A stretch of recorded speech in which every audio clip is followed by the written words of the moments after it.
ಚಿತ್ರದುರ್ಗದ ರೇಣುಕಾಸ್ವಾಮಿ ಭೀಕರ ಕೊಲೆ ಪ್ರಕರಣ ಸಂಬಂಧ ಇಂದು ಸಾಕ್ಷಿಗಳ ವಿಚಾರಣೆ ನಡೆಯಲಿದೆ. ಮಧ್ಯಾಹ್ನ 3 ಗಂಟೆಗೆ ವಿಚಾರಣೆಯನ್ನ ಮುಂದೂಡಿಕೆ ಮಾಡಲಾಗಿದೆ. 57ನೇ ಸೆಷನ್ಸ್ ಕೋರ್ಟ್ನಲ್ಲಿ ನಡೆಯಲಿರುವಂತಹ ಟ್ರಯಲ್ ಕೋರ್ಟ್ಗೆ ಹಾಜರಾಗಲಿರುವಂತಹ ರೇಣುಕಾಸ್ವಾಮಿಯ ಪೋಷಕರು.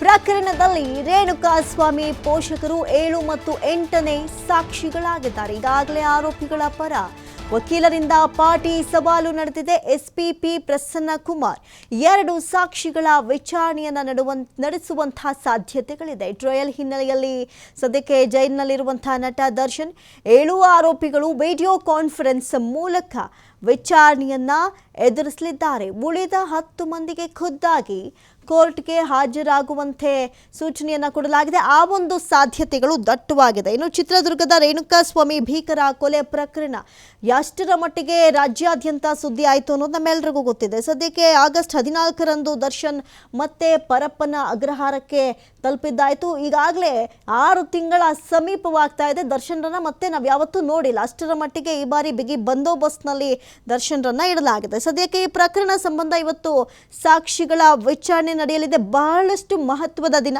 ಇನ್ನು 57ನೇ ಸೆಷನ್ಸ್ ಕೋರ್ಟ್ನಲ್ಲಿ ಈ ಒಂದು ಟ್ರಯಲ್ ಇವತ್ತು ನಡೆಯಲಿದ್ದು ಮಧ್ಯಾಹ್ನ 3 ಗಂಟೆಗೆ ಜರುಗಲಿದೆ. ಪ್ರಕರಣದಲ್ಲಿ ರೇಣುಕಾಸ್ವಾಮಿ ಪೋಷಕರು ಈ ಒಂದು ಪ್ರಕರಣದಲ್ಲಿ 7 ಮತ್ತು 8ನೇ ಸಾಕ್ಷಿಗಳಾಗಿದ್ದಾರೆ. ಈಗಾಗಲೇ ಆರೋಪಿಗಳ ಪರ ವಕೀಲರಿಂದ ಪಾಟಿ ಸವಾಲು ನಡೆದಿದೆ. ಎಸ್ಪಿಪಿ ಪ್ರಸನ್ನ ಕುಮಾರ್ 2 ಸಾಕ್ಷಿಗಳ ವಿಚಾರಣೆಯನ್ನ ನಡೆಸುವಂತಹ ಸಾಧ್ಯತೆಗಳು ದಟ್ಟವಾಗಿ ಕಾಣಿಸ್ತಾ ಇದೆ.